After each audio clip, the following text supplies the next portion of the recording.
The blood on the floor is still wet. It's smeared across cracked linoleum and tracked toward the stairwell where the echo came from a minute ago. The building smells like rot and mildew.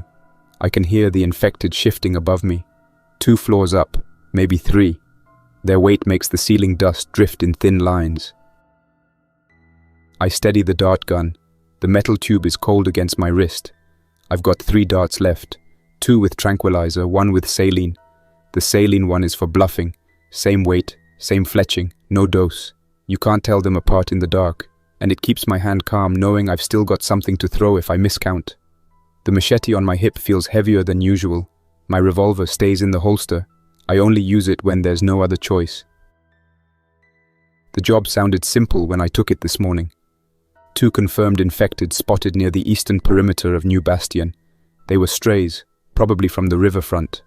Command wanted fresh saliva samples, no contamination, 1 alive if possible, or 2 clean kills with intact heads. Payment, 7 credit plates, enough for a week's food and half a tank of fuel for the generator. I move up the stairs 1 step at a time. My boots stick a little to the blood. The smell sharpens when the air shifts. The old stairwell light still flickers from a dying battery bank in the basement. I keep my body low and push my back to the wall. The 2nd floor door hangs open, and something moves behind it. Not fast, just steady dragging. I exhale through my nose to keep quiet. I see her when I lean around the corner. The infected woman's back is to me. Her clothes are black with filth, skin grey, mouth slick. Her jaw moves like she's chewing air. She's one of the slower ones. A dormant that woke too early. Her eyes aren't focused yet. That gives me maybe 20 seconds before she recognizes movement. I pull the dart gun up and squeeze the trigger once. The dart hits her neck. She stiffens and tilts her head, then collapses sideways. Her body twitches a little but doesn't thrash. Good dose. I step forward and pull a strap from my belt. Loop it around her wrists, then ankles. She's breathing, if you can call it that. Short, dry pulls that never stop. I take the syringe from my vest pocket and press it under her jaw where the glands swell. There's always saliva gathered there, even when they're unconscious.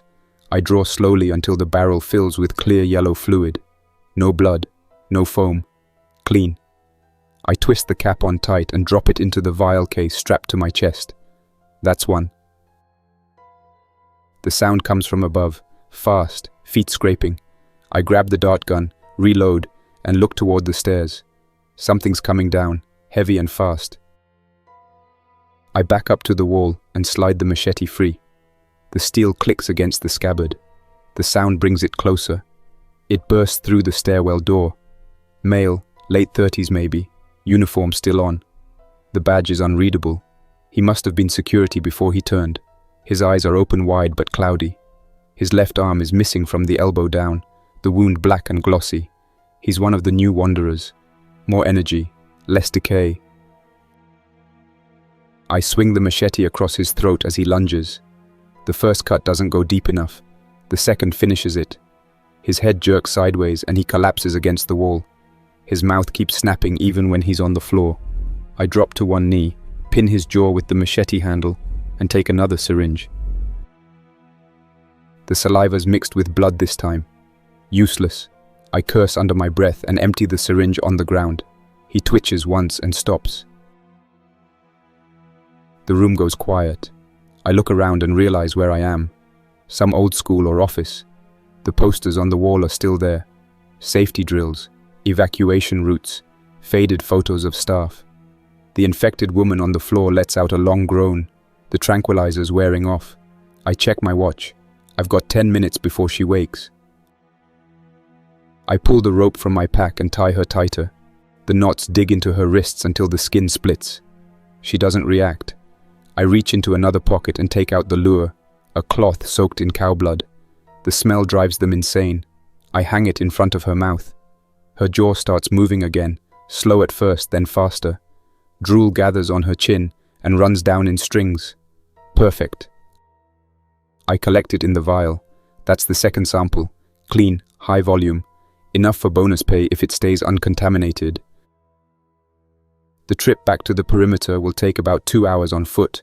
I sling the dart gun over my shoulder, Wipe the machete and double-check my pouch. I leave both corpses behind. They'll attract more soon. Outside, the air hits warmer. The city's distant hum is there. A low, constant noise from generators and machines behind the walls. I can see the faint orange haze over New Bastion's skyline. Factories still running, smoke curling from the stacks. They say it's progress, but it just smells like oil and iron. I head down the cracked road that cuts through the outskirts. This used to be a residential block. Now it's stripped bare, windows boarded, doors gone, cars pushed into ditches. Every few blocks someone's made a fire pit out of engine parts. Most are cold. Halfway to the perimeter, I hear shouting near an overpass. I crouch beside a rusted sedan and listen. Male voices. 2, maybe 3. Armed. Not infected. The kind of sound that always leads to trouble. I edge around the car and see them. Hunters. I know one of them. His name's Pike. We've run into each other before. He's got a rifle and a headlamp strapped to his cap. The other 2 are strangers. Rough-looking, gear patched with tape. Pike spots me and lifts a hand. "Cal," he calls out. "Still breathing?" I walk out slow. Barely. Got a clean pull today. He grins, teeth missing. "Good for you. We lost one. Fast type hit us out by the rail yard. Took Carter's hand clean off. No credits for that." The guy beside him spits. "You working the East contract?" "Yeah," I answer. 2 confirmed. Both down. "Watch the underpass," Pike says. "Heard the ferals are nesting in the drainage tunnels again. Ward's men put a bounty on them. Double pay for clean heads." "Ferals aren't worth it," I say. "They don't have the glands intact. Just blood." He shrugs. "Double's double. Some folks don't care what they drag in as long as it looks like a skull." We trade a few more words about routes and weather. It's warm tonight. Dry wind from the south. The kind that carries scent for miles. The infected move more when the air's dry. They smell everything faster. Pike's group keeps heading west. I move east, back toward the wall. By the time I reach the perimeter, the sky's deep orange. The outer fence line hums with power. Floodlights buzz overhead. The guards at Gate 3 already know me. One nods as I approach. "Monroe, you're late." "Had company." Drop the pack. Hands out. They check me for bites, blood contact, and gear contamination. One soldier scans the vials through a portable light box. The liquid glows faint green. He nods to the officer behind the desk. "Clean sample. 2 milliliters. Good yield."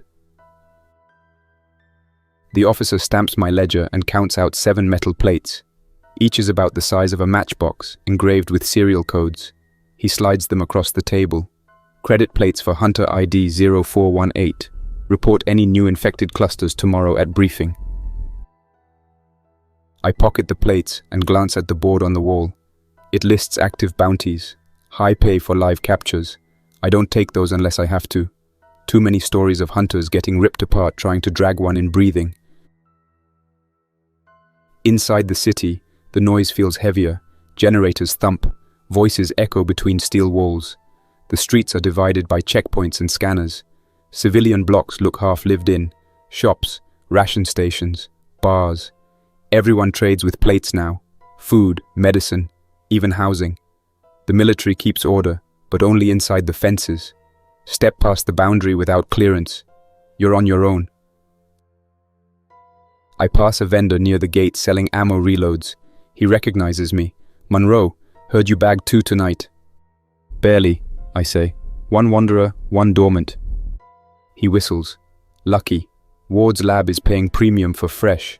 Word is he's close to cracking the tissue regrowth thing." I shake my head. That rumor's been going around for 2 years. The vendor leans forward.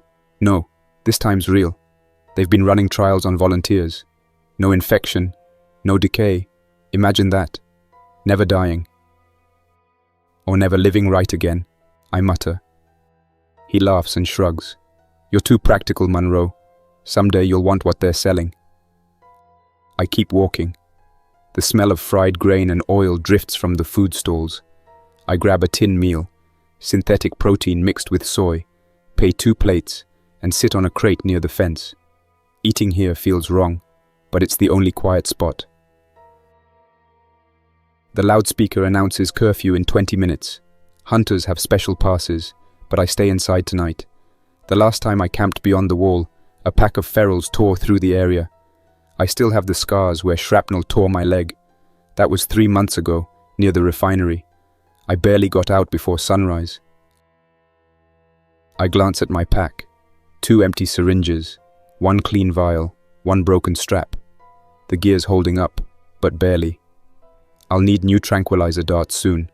The lab sells them cheap if you bring back enough saliva. I finish the meal and light a small lantern. The flame shakes a little in the wind. From here, I can see the outer walls stretching for miles. Concrete, barbed wire, towers every 50 yards. Behind them, beyond the floodlights, the city glows faint orange from the factories. Somewhere out there, beyond that light, the dead still walk in the open. Every night I tell myself, I'll quit. Then I look at the plates in my hand and think of what it costs to stay alive in this place.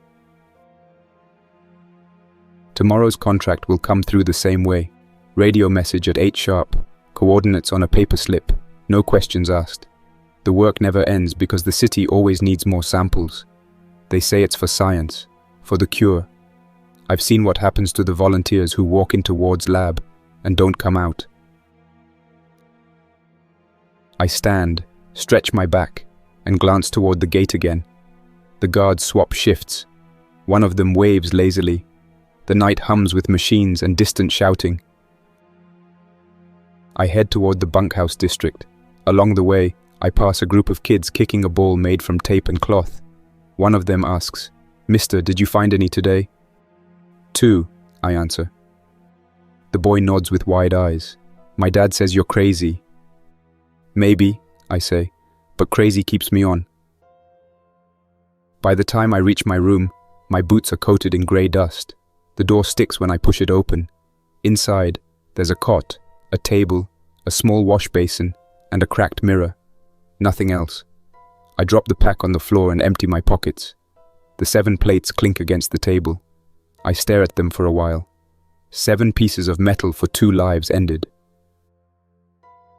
The mirror shows a man with lines around his eyes, beard rough, hair cut short by a knife. I wash my hands in cold water until it turns grey, then I lie down, boots still on. Outside, the loudspeaker drones the final curfew warning. I can hear generators winding down, then a single siren marking midnight. Tomorrow, another hunt, another vial, another day closer to the promise everyone's chasing but no one understands. I woke before the siren. The generator hum outside the bunkhouse hadn't started yet, so the silence felt heavier than usual. The walls were thin, and through the cracks I could hear someone arguing down the hall. Something about unpaid credits, another fight over ration cards. I sat up, rubbed my face, and pulled my boots on without looking for socks. The air smelled of oil, bleach, and metal. That's how every morning starts in New Bastion, clean on the surface, but dirty once you look closer. The contract sheet slid under the door before sunrise. No name on it, just the standard black stamp and coordinates printed in faint blue. It said, Collection Zone E17, 1 confirmed cluster, capture priority, high compensation. E17 was past the industrial belt, maybe 2 miles from the river.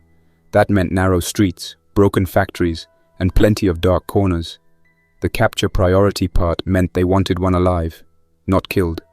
Those jobs always paid more because they also got you killed faster.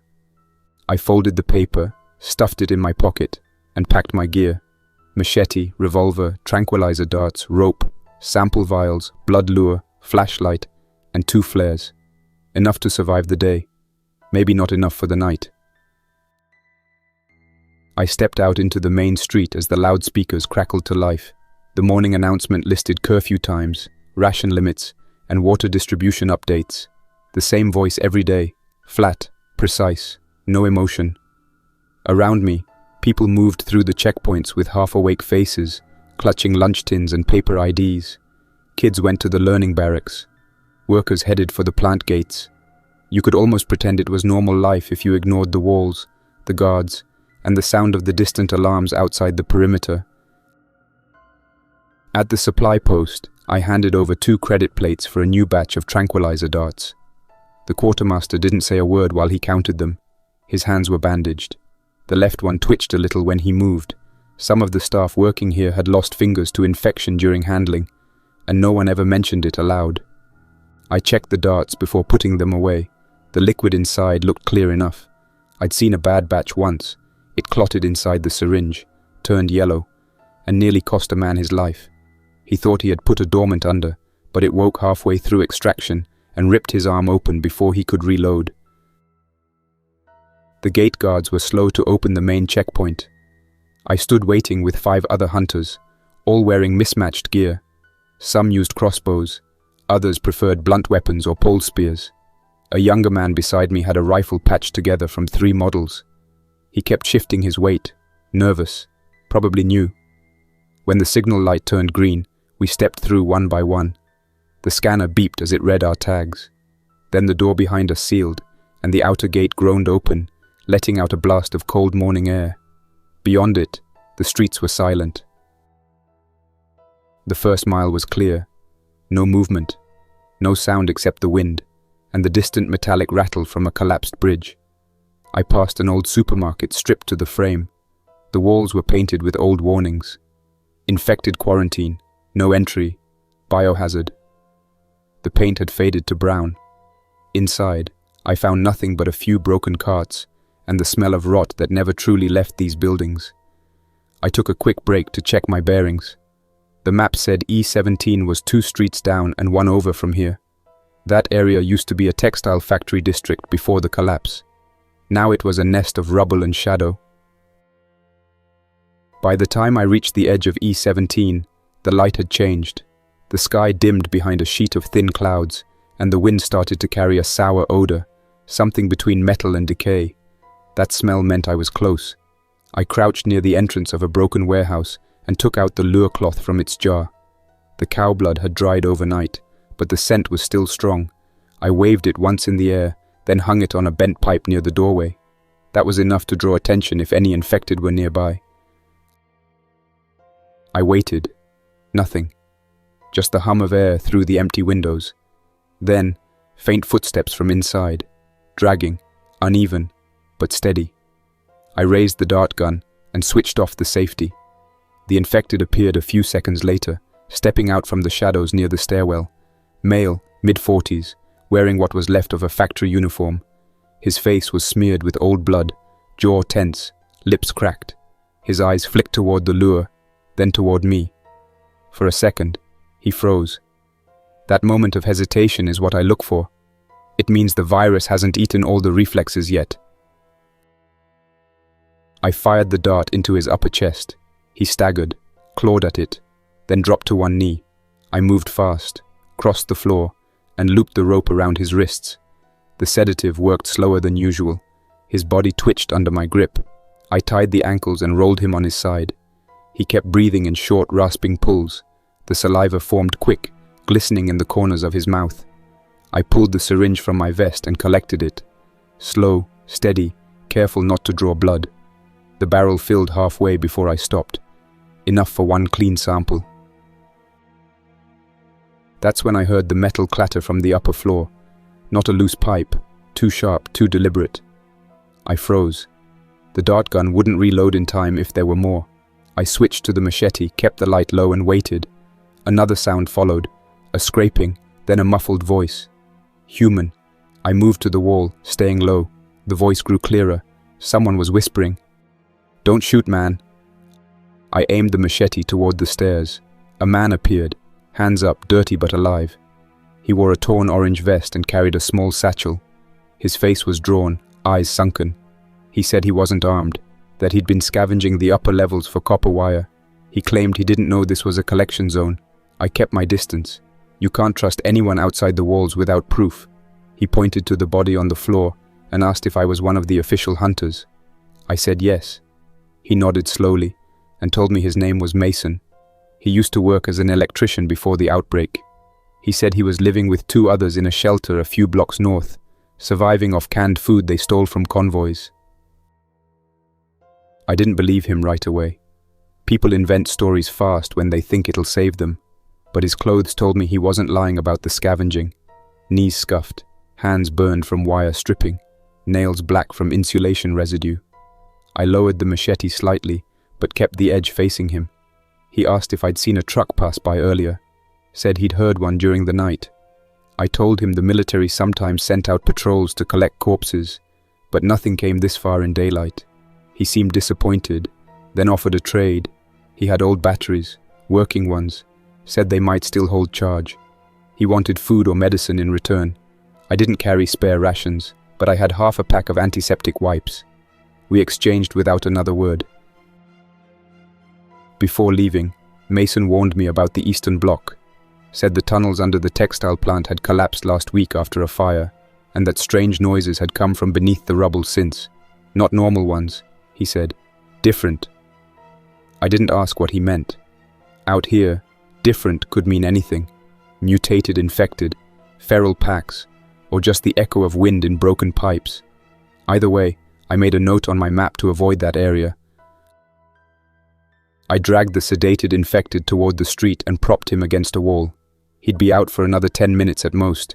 If I was going to bring him in alive, I had to move now. The nearest transport checkpoint was a mile south. I tied a rope around his waist and started pulling, step by step, careful not to scrape him too hard across the concrete. His body was lighter than expected, another sign of decay freezing mid-stage. These things didn't lose muscle the way corpses should. The virus kept fibers tense, like the body refused to accept it was dead. The first half mile went fine. The road was empty except for birds picking at garbage. Then, near the intersection, I heard glass breaking behind me. When I turned, 3 figures were emerging from the alley. 2 walked slow, the third crawled on all fours.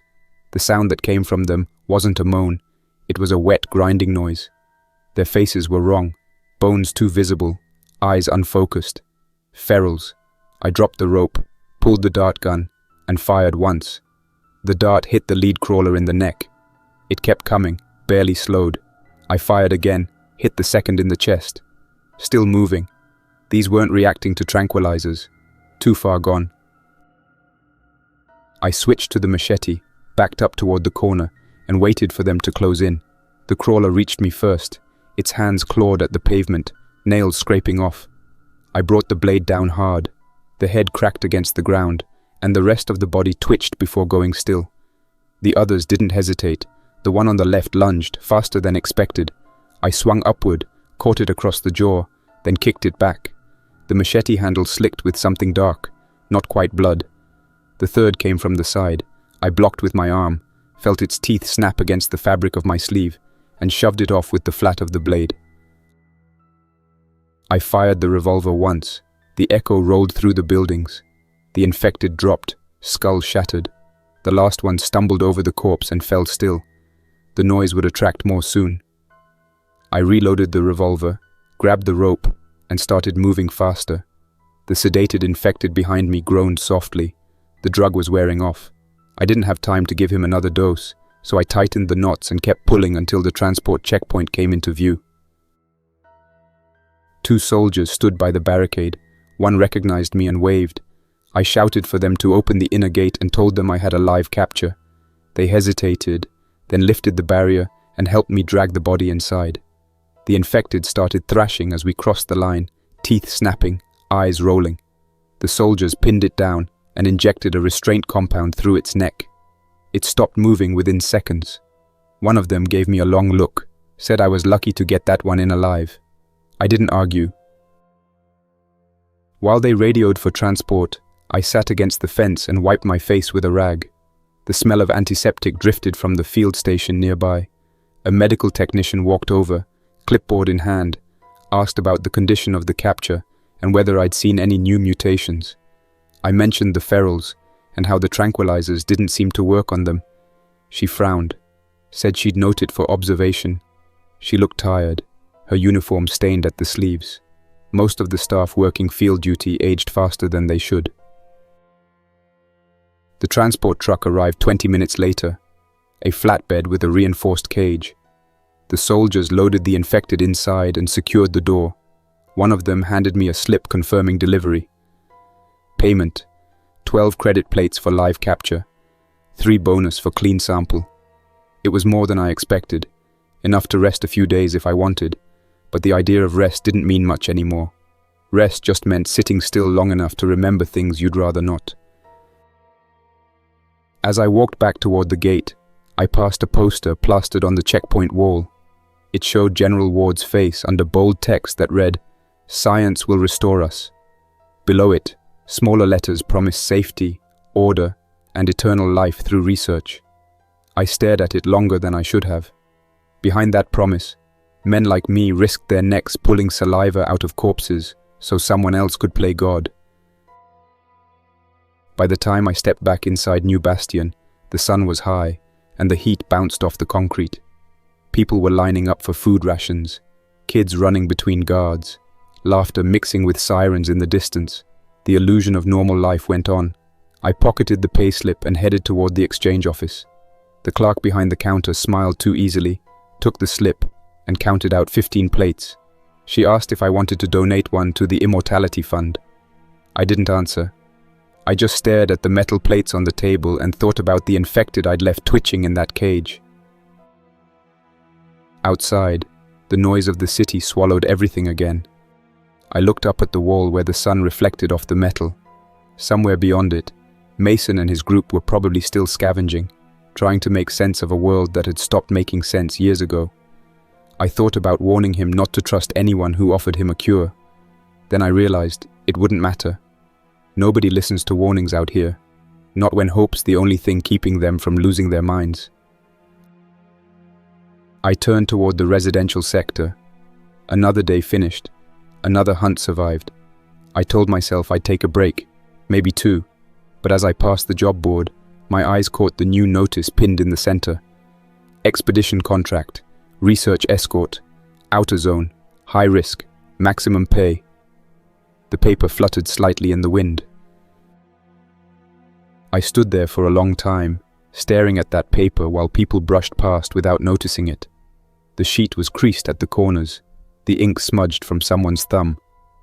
Expedition contract, it said again, bold and clean. Research escort, outer zone, high risk, maximum pay. Whoever pinned it had made sure the payment line was large enough to catch attention. 20 credit plates guaranteed, 30 if the escort returned with all personnel alive. That was more money than I'd seen in a month of hunting, enough to buy better gear, better rations, maybe even a small apartment closer to the inner blocks instead of sleeping beside the fence every night. I didn't need to think long. Curiosity and greed always outrun good judgment in this city. The registration office was 3 streets away, behind the militia checkpoint. Inside, the air was colder, filtered through one of the old ventilation systems that still worked. A woman at the desk checked my hunter tag, scanned it, and raised her eyebrows when the terminal confirmed my status. She asked if I understood that escorts were not guaranteed medical coverage if injured outside the perimeter. I said yes. She handed me a paper with briefing details and told me to report to Sector 9 loading yard at 7 in the morning. I thanked her and left before she could start the rest of her warning. I didn't want to hear the usual talk about duty and progress. Back in the residential block, I stopped by the supply vendor again. He was counting bullets into small boxes, his fingers stained from the gun oil. I told him I had an escort job the next day and needed clean straps, an extra pack, and any new filters for my mask. He smirked and said I must have a death wish. Outer zone? That's Ward's new project. I asked what he meant, but he just lowered his voice and said, "You'll see soon enough. Don't let them keep you out there longer than 2 days." He didn't charge me for the extra rope. I didn't ask why. That night, I couldn't sleep. The noise outside the window never stopped. Generators, trucks, dogs barking near the patrol yard. I lay on the cot and stared at the ceiling until the first light crept through the cracks. Then I got up, packed my gear, and left early. Sector 9 loading yard was already full when I arrived. A dozen men and women in military uniforms were checking equipment, loading crates into 2 armored trucks. The trucks still had old US Army markings under new paint.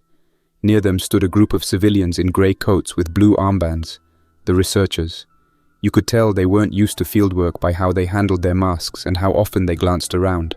A man with captain's stripes called the roll and pointed each escort to a vehicle. When my name came up, he waved me toward the second truck. Inside, 2 other hunters sat quietly with their rifles between their knees. One nodded in greeting. His name tag read H. Garvey. The other didn't introduce himself, just pulled his hood tighter. The convoy moved out at 0800 hours. The outer gate opened with a deep groan, and the sunlight hit the armored glass. Beyond the perimeter, the road curved through what used to be industrial farmland, flat stretches of burned soil and rusted irrigation towers.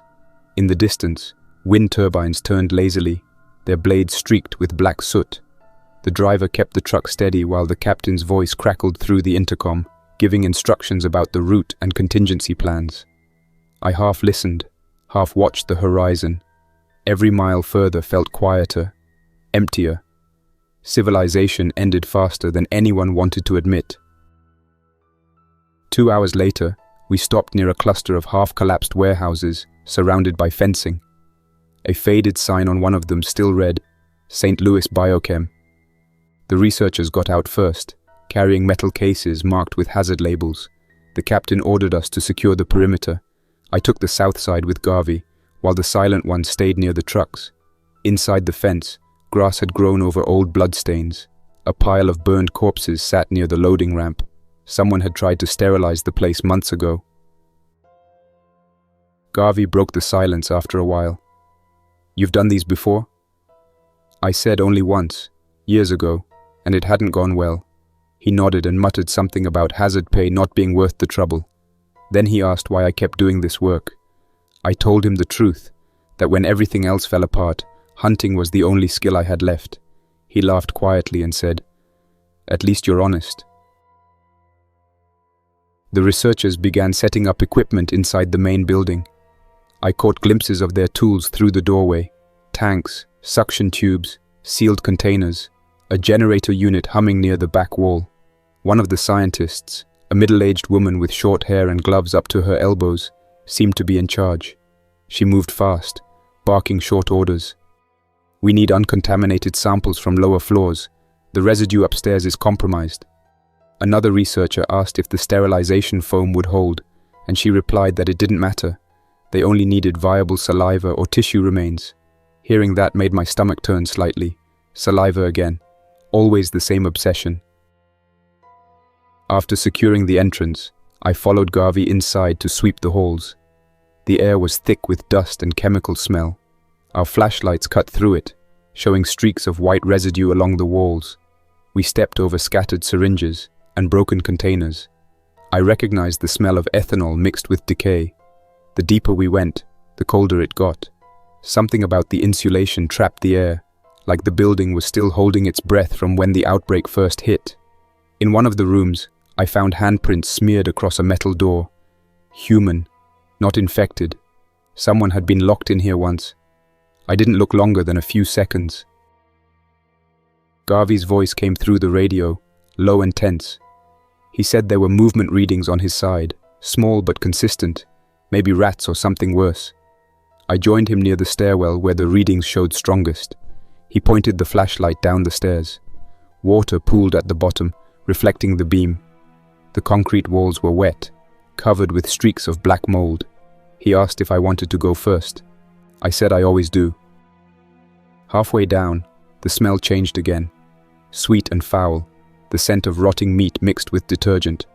We reached a set of doors with Bio-Containment Level 2 painted above them.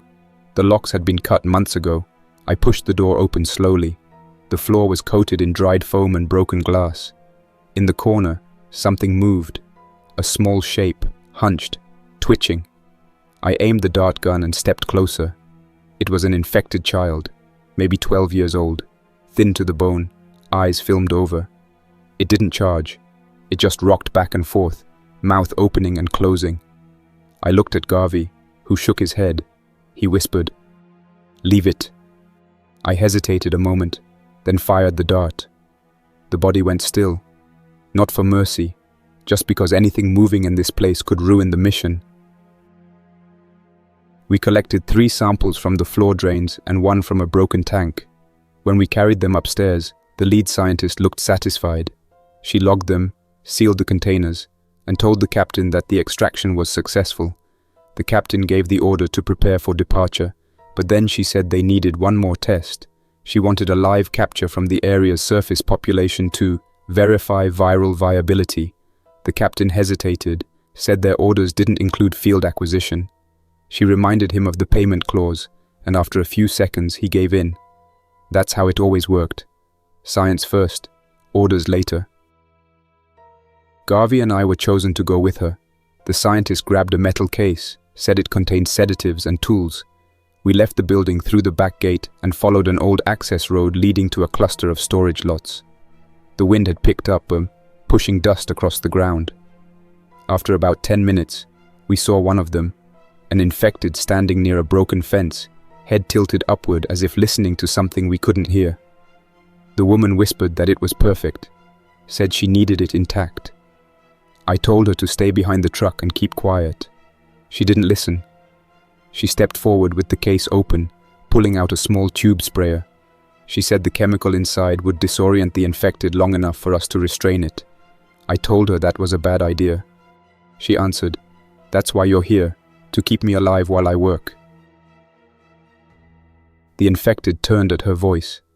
Its skin was cracked, eyes wide, saliva dripping from its mouth. It let out a single rasp and began to move fast. I fired the dart gun, but the dart bounced off its shoulder. Garvey raised his rifle, shot once, hit its leg. It fell, but kept crawling. I pulled the machete and closed in, kicked it onto its back, and pressed the blade against its throat. The scientist shouted for me to stop. "Don't damage the mouth." I gritted my teeth, shifted the blade, and waited while she sprayed the chemical. The creature convulsed, then went limp. She dropped to her knees, inserted a tube into its mouth, and began collecting the saliva while its body twitched. I watched her work, calm, methodical, detached. When she finished, she sealed the tube, placed it in her case, and thanked us, as if she had just harvested crops instead of something once human. The trip back was silent. No one spoke inside the truck. The scientist sat beside the case, checking her instruments again and again. The captain radioed ahead to announce mission success. I looked out the window, watching the ruins roll past, thinking about how many more of these tests would happen before someone called it what it really was. When we reached the city gate, the convoy halted for inspection. A team in clean suits took the samples inside the decontamination bay. We waited an hour before clearance. As we stood there, Garvey leaned close and said quietly that he had worked one of these missions before, months ago near the river. He said the research wasn't just about vaccines. They were trying to adapt the virus, slow it down, make it bond with living cells. He'd seen a test subject once. The man didn't die, but he wasn't alive either. His eyes had turned pale, his skin cold, but his heart kept beating. Garvey said the scientists called it a partial success. I didn't reply. The gate opened, and the trucks rolled inside.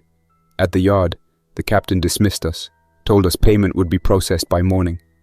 Garvey walked off toward the barracks without looking back. I stayed a little longer, watching as the scientist handed the sealed case to 2 guards. They escorted her straight into Ward's private lab wing. I knew that place. Hunters weren't allowed near it. The doors were triple locked, windows covered. People went in, and sometimes new ones came out that didn't look the same. When I finally left the yard, the sun had dropped behind the towers. The city lights flickered to life 1 block at a time. I headed for the canteen, traded a credit plate for a hot meal, and sat in the corner while others talked about ration shortages and the next trade convoy. The air buzzed with talk of progress, new vaccines, better crops, longer power cycles. I wanted to believe it, but after what I'd seen today, the word progress didn't sound like something meant for people like us. It sounded like a promise made by those who needed us to keep going outside the wall. Back in my room, I dropped the new gear on the floor and sat down on the cot without undressing. My hands smelled of metal and disinfectant. The thought of the scientist kneeling beside that infected wouldn't leave my head. She had looked proud, not afraid. Maybe that's what separates survivors from the rest. Some people keep fear, others trade it for ambition. I wasn't sure which side I was on anymore. I stayed sitting for a long time, elbows on my knees, staring at the gear on the floor. The room was quiet except for the faint rattle of wind through the broken vent. Outside, someone shouted near the checkpoint, and boots clattered on pavement. I ignored it. My thoughts kept circling back to the expedition, the scientist's face, the sound of that infected convulsing under her hands. I'd been around death for 5 years, but that scene felt different. It wasn't the killing that bothered me. It was how clean and deliberate it had looked, how routine. By morning, the smell of diesel from the generator had crept into the room. I washed my hands again, then went to the exchange office to claim payment. The clerk handed me a paper envelope stamped Expedition Compensation. Inside were 30 credit plates, clean and polished. He congratulated me for a successful retrieval and told me the department was pleased with my cooperation. His tone was rehearsed. I signed the ledger and left. 30 plates should have felt good, but they didn't. Money only meant one more reason to stay in this place. I went to the canteen for breakfast, grabbed a cup of bitter coffee, and sat near the back. A few hunters were talking 2 tables over. Their conversation drifted loud enough for me to catch parts of it. They were arguing about a shipment gone missing outside the south perimeter. One said he'd heard a guard unit stole it before the lab trucks arrived. Another claimed the samples inside were worth more than gold. I turned slightly to listen closer. The man with the scar on his cheek said, "They call it black saliva, stuff they refine from fresh kills. Makes people feel invincible if they inject it." His friend laughed like it was a joke, but no one else did. Garvey came in a few minutes later. He looked tired, eyes sunken deeper than yesterday. He ordered a bowl of soup and sat across from me without asking. We didn't talk at first. He stared at the tabletop, then finally said, "The scientist from yesterday, did you notice her badge?" I said I hadn't. He leaned forward and lowered his voice. "It had the ward insignia, but no department number. That means she's private commission, not government." He paused, rubbed his jaw and continued. "Private jobs mean private results. Whatever they're doing with those samples isn't for the city. It's for whoever's paying under the table." He told me a story then. Months ago, one of his old partners took a bonus job moving sealed containers from the research bay to a storage site beyond the wall. Easy pay, no questions asked. A week later, the man disappeared. His tag showed up on the dead list, but no body was ever recovered. The record said, "infection during transport," but Garvey swore that wasn't true. He'd seen the cargo manifest. It was labeled cellular longevity study material. Whatever that meant, it wasn't infection samples. I didn't know if I believed him. Conspiracy talk was common in the zones. Everyone needed something to blame. But I couldn't shake what I'd seen on the expedition. The calm precision of those scientists. The way the captain looked relieved when it was over, not proud. Something about it all felt rehearsed. Later that afternoon, I walked toward the trade district to restock. The sky was dull grey, clouds hanging low enough to smear the towers. At the end of the market lane, a man waved me over from behind a stall covered in tarps. He sold weapon parts and custom tools. I'd seen him before but never talked to him. He looked around to make sure no one else was listening, then said, "You're Monroe, right? Heard you went out with Ward's science team." I nodded once. He smiled thinly. "Good. I might have something that interests you." He pulled out a small metal cylinder the size of a finger, sealed at both ends with tape. This came off a wrecked convoy near the refinery last month. Same type of case those scientists use for saliva transport. But this one's special. Look at the mark. He wiped dust off one side, revealing a faint red triangle burned into the steel. I'd never seen that marking before. He said it wasn't from the official labs. Some of the hunters called it Ward's ghost batch. Rumor was those samples were from experiments that didn't make it to testing, too unstable or too valuable to destroy. He offered to sell it for 10 plates. I asked why he hadn't handed it to the military. He laughed and said, "Because I like breathing." I didn't buy it then, but I remembered his face. He had the look of someone who'd already lost more than he could count. When I left the market, a guard patrol passed by, checking IDs. One of them recognized me and asked if I'd been near the outer zones recently. I said yes, escort duty. He warned me that there had been new movement along the river, packs of ferals migrating east. Their numbers were growing faster than expected. I thanked him and moved on, though I wasn't sure where those things would go next. The last time they shifted territory, a whole block outside Gate 2 had to be burned down. That evening, Garvey came knocking on my door. He looked more nervous than before. He said one of his contacts from logistics had found out where the missing cargo was being moved. There was a warehouse near the old train depot, sealed off under maintenance quarantine. No one was allowed inside, but trucks came and went at night. He wanted to check it out and asked if I'd come. I hesitated. Breaking curfew meant a week in confinement if we got caught, but the way he said it made it sound bigger than curiosity. He said, "If I'm right, they're running something under that depot that's not human testing. You'll want to see it for yourself." We left after dark, moving through the alleys between guard patrols. The streets were mostly empty except for drunk workers and stray dogs. The depot was on the far side of the industrial belt. When we reached it, we saw what Garvey meant. Armed guards at the perimeter, but no official banners. Just plain uniforms. No unit insignia. The main gate had a new padlock, polished and modern. Through the cracks, faint blue light pulsed from inside the warehouse. We found a side entrance pried open halfway, just enough to slip through. Inside, the air was thick with the smell of disinfectant and rust.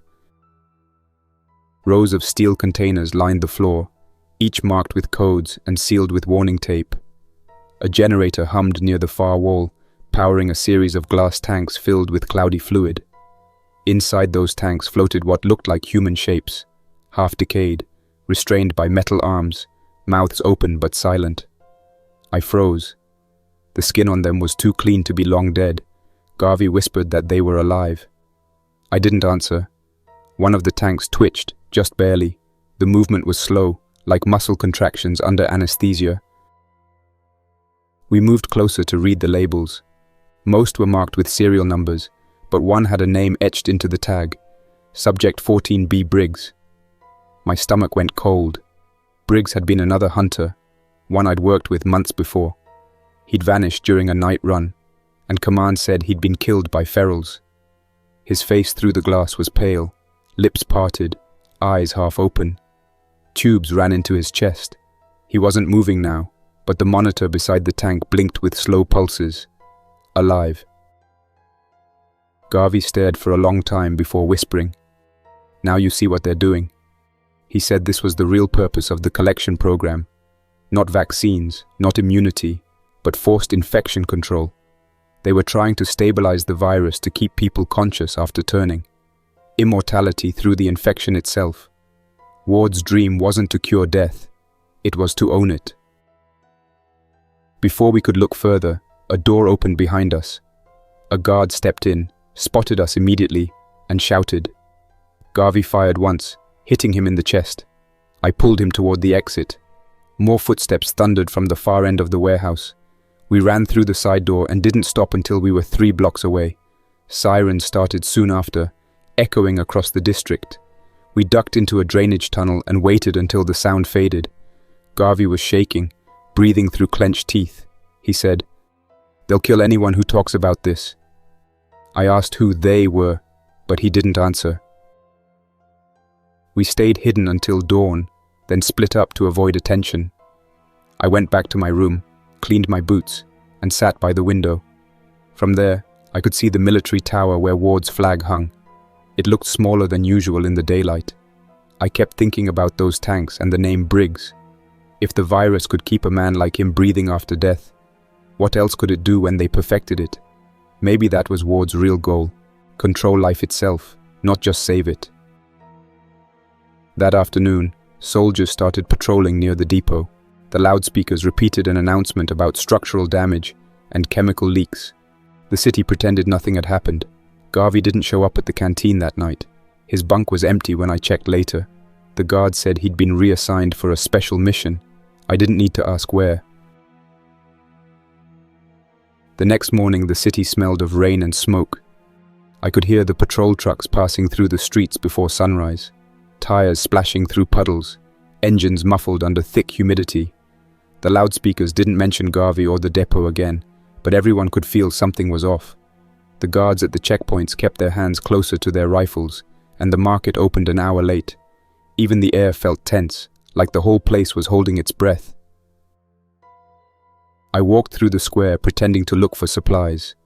In truth, I was watching the patterns, the way the soldiers moved, which gates were busier, which streets were cleared faster. Ward's command structure worked like clockwork. When something went wrong, you could see it in how the rhythm broke. Today that rhythm was shattered.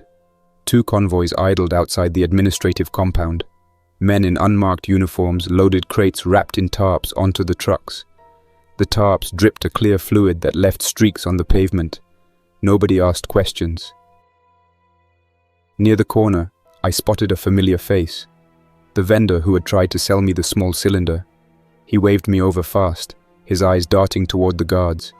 He said in a low voice that a cleanup team had been through the depot district all night, burning evidence. He claimed one of his friends from sanitation had seen stretchers carried out covered with plastic sheets, the kind used for biohazard transport. I asked if he saw Garvey among them. He shook his head slowly and said, "No bodies with tags, just containers." Then he pulled something from his coat, a small keycard, scuffed at the edges. He said it had been found near the drainage entrance behind the depot, marked with Ward's insignia and a partial clearance code. He wanted to sell it for 5 plates. I paid without arguing. I didn't plan to use it that day. I spent the next hours observing the main lab compound from a distance, pretending to loiter near the cafeteria across the street. The building itself looked like any other command post, grey concrete, narrow windows, steel doors. But the difference was the guards. They rotated every hour instead of every 2. Every 3rd shift, a new group in black armor replaced them, carrying stun rifles instead of the standard carbines. No insignia, no badges. Private security, the kind Ward hired for jobs he didn't want traced. That evening, curfew came early. The announcement blamed a containment drill. The city dimmed as lights shut off across civilian sectors, but the lab compound stayed bright. I waited until the outer patrol passed, then slipped through the maintenance tunnels that ran under the utility line. Those tunnels were old, left from before the outbreak, used now by smugglers and hunters who didn't want to wait for clearance. The air inside was damp and smelled of rust and sewage. I followed the pipe markings until I reached the access ladder that led up near the compound's rear gate. The keycard fit the auxiliary hatch lock. It took 3 tries, but the light finally turned green. Inside, the corridors were cold and silent. Every footstep echoed too loudly. The walls were clean, polished metal with numbered panels every few meters. Security cameras followed motion automatically, so I stayed low, moving only when the red indicator lights shifted away. I kept one hand on the revolver, though I doubted bullets would help much if I was caught. The first few rooms looked harmless. Storage units, medical supply closets, office spaces. But deeper inside, the air grew colder, like the temperature control system was overcompensating. The hum of machines grew louder. I turned a corner and saw a long hallway lined with reinforced glass on one side. Behind it were containment cells, each lit by pale blue lamps. In the nearest one stood a man, alive, or close to it. He was strapped upright, tubes running into his veins. His skin looked almost translucent, eyes open but unfocused. His chest rose and fell slowly, steady as a machine. The label on the door read, Phase 3, Neural Retention Trial. I walked past 3 more cells. 2 were empty. One held a woman who stared directly at me as I passed. Her pupils were pale and clouded, but she followed my movement perfectly. She didn't speak, only pressed her hand against the glass. The gesture felt too deliberate, too aware. I stepped back without meaning to. These weren't infected anymore, not in the usual sense. Something in them had been slowed down, twisted into half-life. They didn't decay. They didn't die. At the far end of the corridor, I found a door marked Restricted Level 5. The keycard light blinked red twice before turning green. I stepped through and entered a larger chamber filled with tanks like the ones at the depot, but newer, more advanced. A faint haze filled the room, thick enough to blur the outlines of the machinery. In the center stood a platform with consoles and a tall glass cylinder containing a human figure suspended in viscous fluid. The face was partly covered by breathing tubes, but the nameplate at the base read, Subject 1A Prototype. The heartbeat monitor showed steady rhythm. I heard movement behind me and ducked behind a crate. 2 technicians entered, speaking quietly as they checked readings on the monitors. One asked if the general was satisfied with the cellular endurance rates. The other replied that Ward wanted full synchronization between human and viral systems before public demonstration. They mentioned something about transferring neural patterns to preserve consciousness during transformation. I listened without breathing. When they left, I moved to the console and scanned the screens. Data rows filled the display: pulse, body temperature, tissue regeneration, cognitive response percentages, each one higher than natural levels. Then I saw the archive section labeled Hunter Integrations. The list included names, dates, and ID numbers. Briggs, Garvey, even mine. The timestamp next to Garvey's name showed yesterday's date. Next to mine, a note read, Pending Candidate Evaluation. My stomach tightened. I copied the data onto a portable drive hanging on the terminal and slipped it into my pocket. Before leaving, I looked once more at the cylinder in the center. The figure inside stirred faintly, fingers twitching against the glass. For a second, I thought I imagined it. But then, the head turned slightly, and a single eye opened. The iris glowed faint grey-blue under the fluid. It was human, and not human at the same time. The body didn't struggle or react. It simply observed, calm and still. I backed away, forced myself toward the exit. I retraced my steps to the corridor, but before I reached the access hatch, an alarm blared. Red lights flashed across the ceiling, and the security doors began to lock one by one. I ran toward the side wing, ducking into a maintenance alcove. Over the intercom, a calm voice announced, Containment breach detected, section lockdown in progress. Footsteps pounded nearby. 2 guards swept the hall with flashlights. I waited until they passed, then moved through a vent panel and crawled toward the outer wall. My shoulders scraped against metal, and the sound seemed deafening.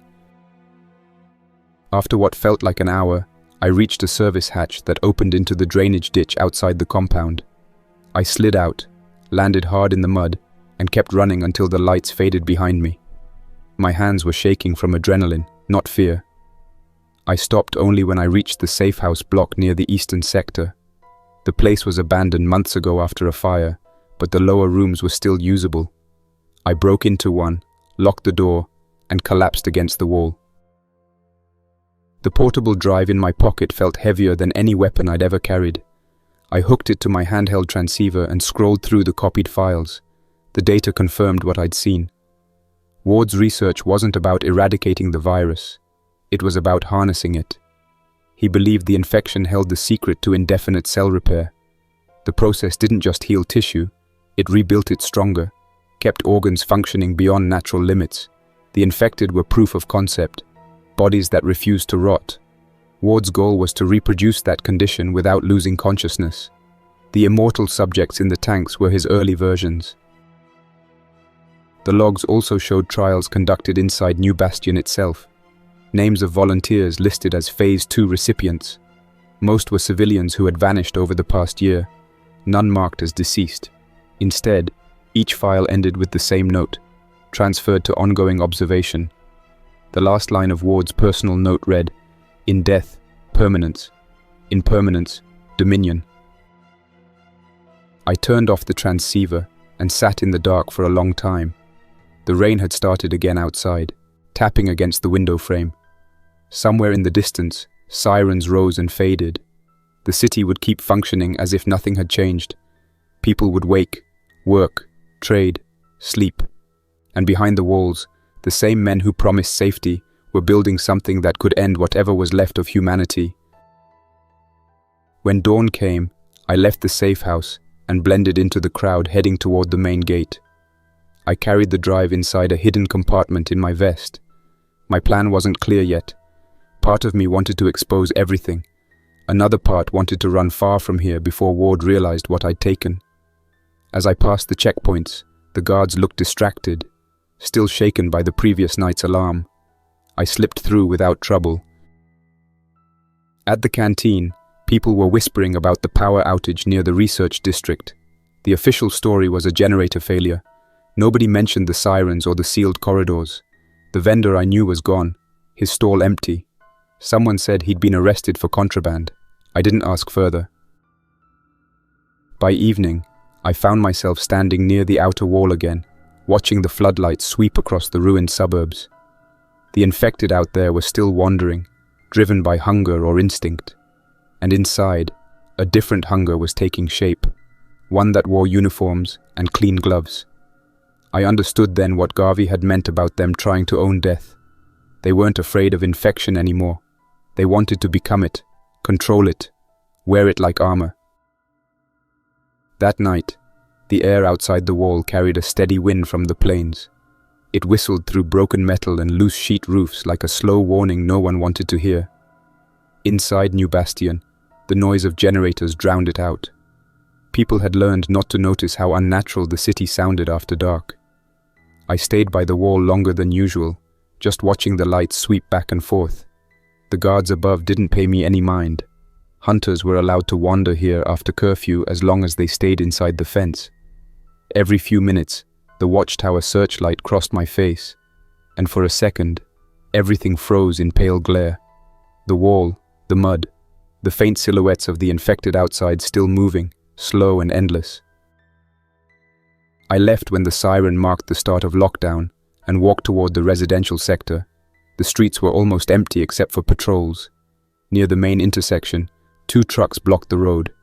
Soldiers were unloading sealed barrels stamped with hazard symbols. The air around them smelled like bleach and fuel. One of them told me to move along. His tone was calm, but I could hear the strain in it.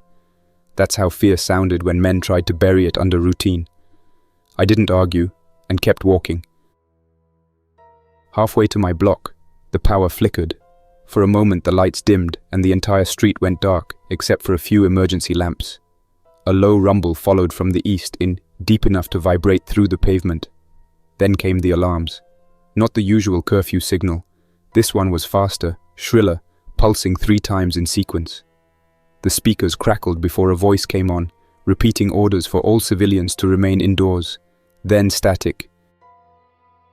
I ran toward the nearest watch station and found a crowd already gathering. Guards tried to push them back while shouting that the alarm was only a containment precaution. Someone asked what was happening at the research district and the guard ignored him.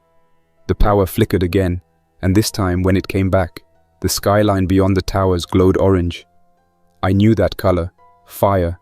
Somewhere in the eastern sectors, something was burning fast. A soldier I recognized from the checkpoint came running down the street, his uniform half unbuttoned, face pale with sweat. He saw me and stopped long enough to say, "Monroe, get your gear. Ward's labs are compromised. They're pulling hunters in for containment." I asked how bad it was, and he just shook his head. "Bad enough that command's sealing the east block. Go now if you want a chance to get through before they close it." Then he was gone. I didn't think. I ran back to my room, grabbed my pack, machete, dart gun, and revolver, and was out again within minutes. The sky toward the east was brighter now, the glow spreading above the rooftops. By the time I reached the industrial belt, I could see flames rising from behind the research compound. Smoke poured out in long trails, and the sound of gunfire rolled across the district in bursts. The streets near the labs were chaos. Military trucks overturned, gates half open, sirens screaming from every direction. I saw soldiers firing into the smoke, not at the infected, but at shapes moving too fast to be human and too coordinated to be feral. I took cover behind a concrete barrier. A squad sprinted past, shouting into radios. The air smelled of burning plastic and chemical gas. Then one of the figures in the smoke came into view. At first I thought it was another soldier. It wore pieces of uniform, still had gear strapped to its chest. But its movements were wrong. It ran upright, smooth, eyes glowing faint grey like the one I'd seen in the tank. It moved through the flames without flinching. When the nearest guard shot it, the creature staggered, then kept coming. The bullets tore through it, but it didn't slow until one of the soldiers hit it with a flamethrower. The body caught fire, twisted, and finally dropped. I had seen hundreds of infected before, but never anything like that. It wasn't aimless or hungry, it was focused. Something intelligent still lived behind its eyes. I backed away and cut through the service lane behind the compound. The ground trembled from another explosion inside the labs. A wall collapsed, spraying debris across the street. More soldiers poured in, dragging cables and stretchers. Overhead, helicopters circled, searchlights sweeping the burning roofs. At the next intersection, a group of civilians ran past me screaming. Behind them, an infected burst from a side door, tackling one of them to the ground. I fired the dart gun twice, both darts hitting the neck. The body convulsed but didn't stop. I switched to the revolver and put 2 rounds into its skull. The sound echoed between the buildings. The rest of the group didn't look back. They kept running toward the inner gates. That's when I realized the lockdown wasn't for quarantine. It was to keep people from escaping. I moved through the back alleys toward the perimeter, staying low and avoiding main roads. Every few minutes, more bursts of gunfire flared in the distance. The radio chatter on my transceiver was chaotic, orders overlapping, units calling for backup, someone shouting about breach in the lower containment levels. I caught the word ward more than once, but the signal was too broken to make sense of it. Near the freight yard, I found the vendor's stall again, half collapsed.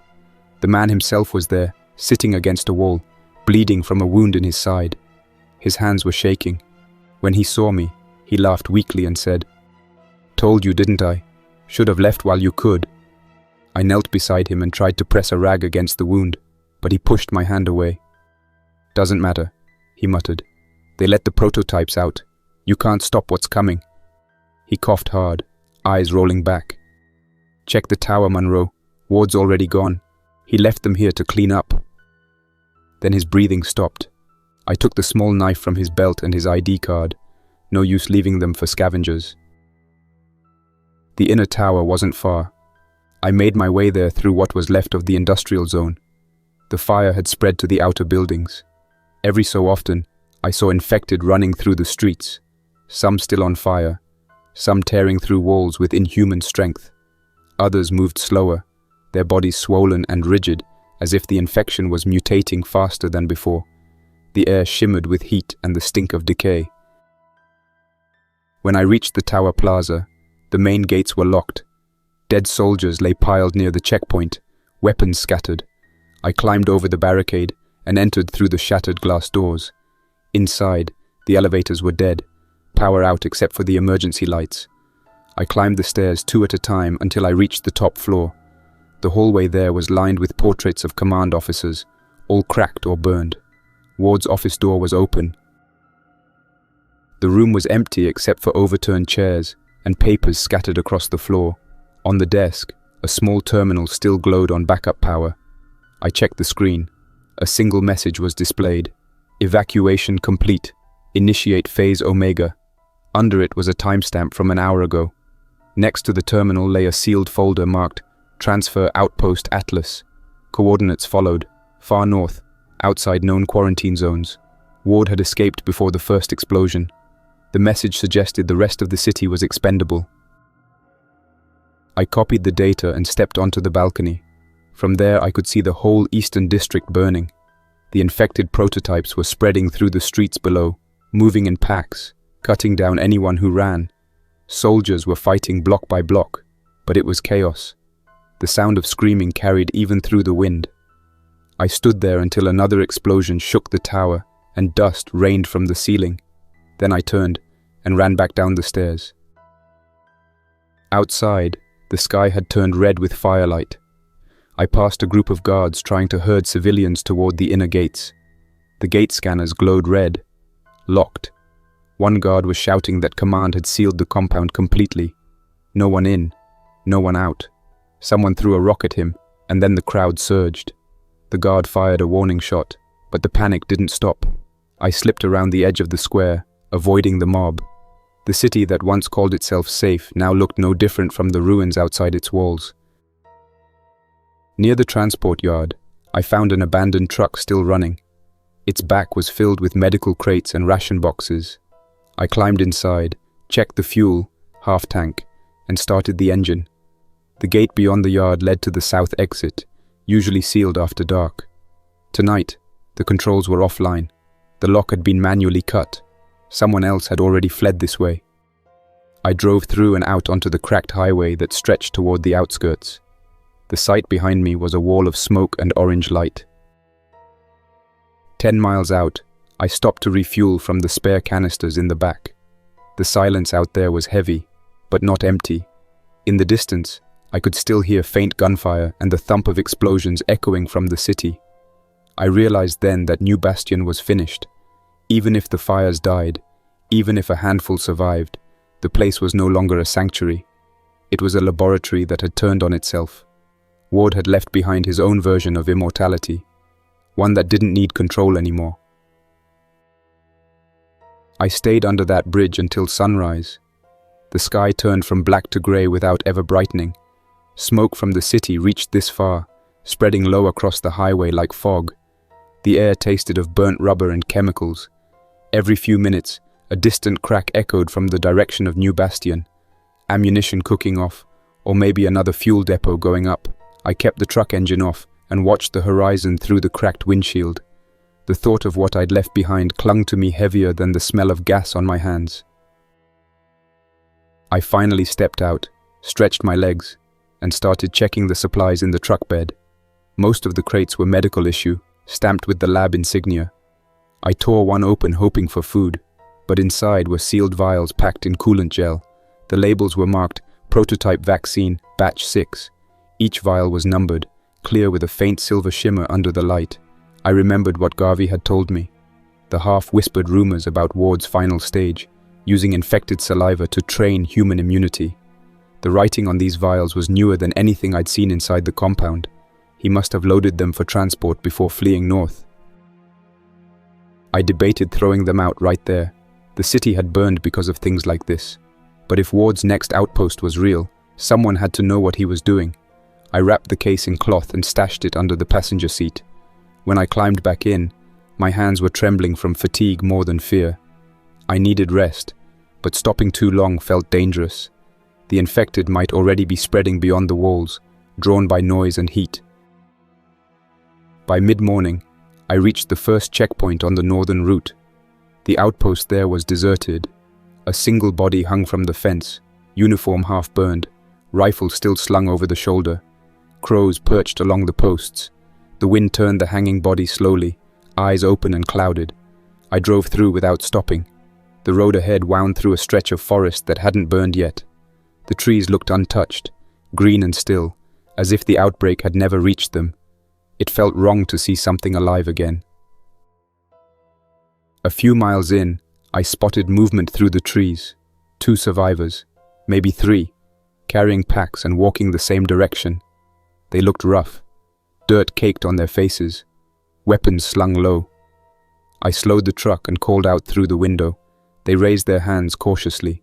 A woman stepped forward and asked where I came from. I told her the truth. She didn't believe me until she saw the smoke far behind.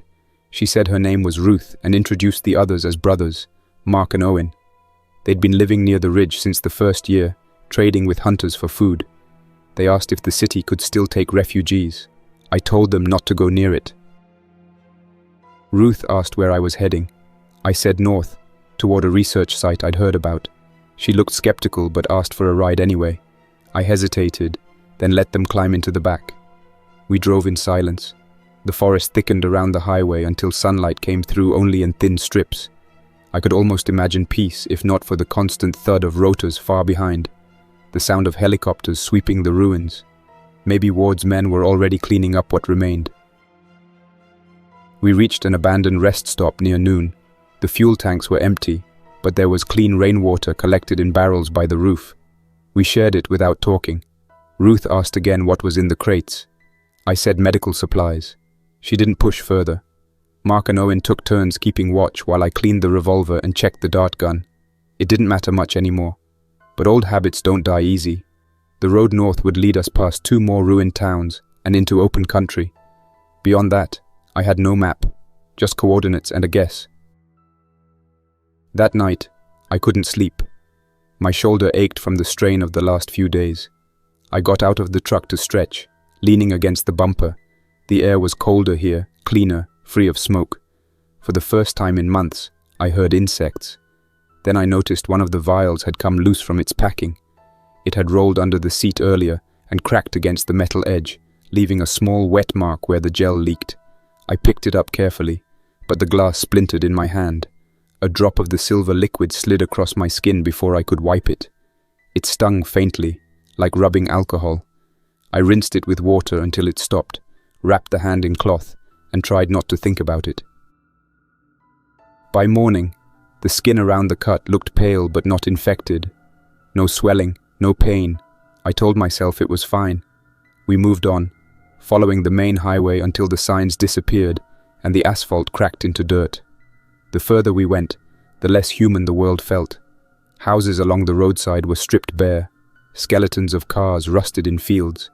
Every now and then, we saw old posters nailed to trees. Warnings from the first months of the outbreak, faded and unreadable. Ruth said nothing, just watched the horizon.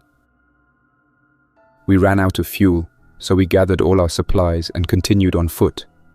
2 days later, Mark fell ill. He said his stomach hurt, then began shaking. We stopped under a bridge to rest. Ruth blamed bad water, but Owen and I knew it wasn't that. The symptoms were too quick, too violent. Within an hour he was vomiting blood, his eyes went cloudy, and by nightfall, he was gone. Ruth broke down but didn't argue when I said we had to burn the body. The smoke rose into the trees, black and thin. None of us slept. The next morning, my hand throbbed. The skin around the cut had turned cold to the touch. The veins near it looked darker, faintly blue under the skin. I kept it hidden, told myself it was fatigue. But when I drank water, my throat burned for a few seconds before calming. I'd seen these signs before, in the infected who lasted longer than they should have. The experimental batches were said to delay symptoms, not cure them. I remembered the vial's label, batch 6. Maybe Ward had refined it to last longer, or maybe I was just next in line to find out. By the time we reached the foothills, I could feel it spreading deeper. Not pain, not exactly, but a numb strength. My hearing sharpened. I could pick up the faint rustle of wind miles away. My pulse slowed even after climbing steep slopes. Food tasted dull, but I didn't feel hunger. I stayed ahead of Ruth and Owen, pretending nothing was wrong. They asked how I kept walking so easily after so many miles. I said I was used to it. That was true enough. On the third night, we found an old ranger station at the edge of the forest. It still had a roof and an intact fireplace. Ruth found canned beans in a drawer and started heating them, while Owen repaired a window. I sat apart, staring at the map. The coordinates pointed to a plateau beyond the valley, where the road ended. I imagined Ward standing there already, waiting with his clean hands and perfect words. Ruth noticed my silence and asked if I'd seen what really caused the fire in New Bastion. I told her only part of it, that experiments went wrong, that the virus changed faster than anyone expected. She stared into the flames for a while, then said, "You sound like you don't plan on going back." I didn't answer. That night, the fever hit hard. My vision blurred, and every sound stretched longer than it should. I left the cabin quietly and walked into the woods. The trees swayed above me, leaves whispering like distant breathing. I felt heat pulse through my arm, then fade to ice. I dropped to my knees and pressed the hand against the dirt until the shaking stopped. When I looked up, the stars seemed brighter than they had in years. I thought of Garvey, of Briggs in his tank, of the scientist kneeling beside her specimen, and realized I was becoming the same experiment they'd died for. The difference was I had a choice, even if it was only what to do with the time left. By morning, the fever was gone, replaced by a calm that didn't feel human. The skin on my hand had healed smooth, no scar, no bruise. I told Ruth and Owen we should move before rain hit. They didn't notice anything wrong. We packed up and started north again. The climb grew steeper, the air thinner. When we reached the ridge, the valley below was filled with mist. On the far side stood a line of old military antennas, barely visible through the fog. Outpost Atlas. The coordinates were right. We camped near a ridge overlooking the site. From up here, I could see the faint outline of fences, storage buildings, and a single helipad. No movement, no smoke. It looked abandoned. Ruth wanted to wait until daylight to approach.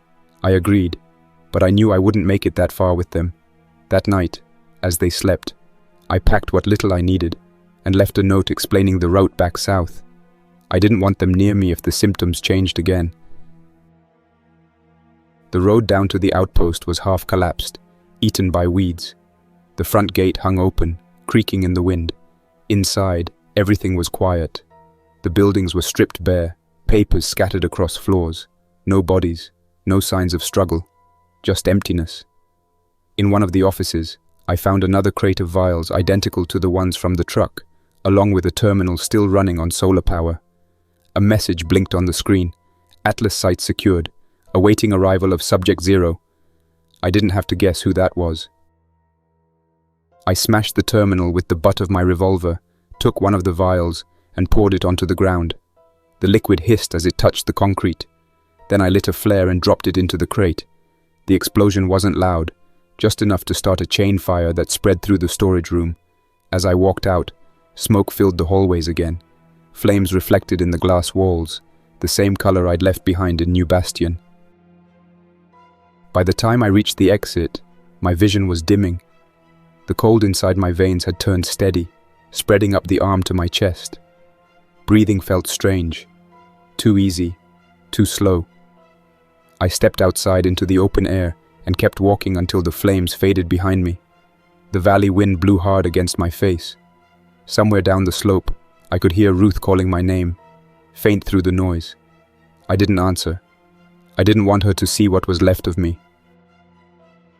I don't know how long I walked after that. The forest opened into plains, and the horizon stretched wide and empty. The fever didn't come back. I didn't feel tired or hungry. The infection had settled into something steady, quiet. Maybe Ward had succeeded after all. Maybe I was proof that death could be tamed. But the thought didn't comfort me.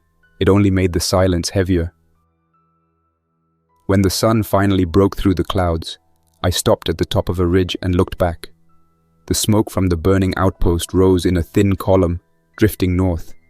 I stood there for a while, unsure if I was still alive or something close to it. Then I turned toward the mountains and started walking. The wind pushed against me, steady and cold. The road ahead was empty.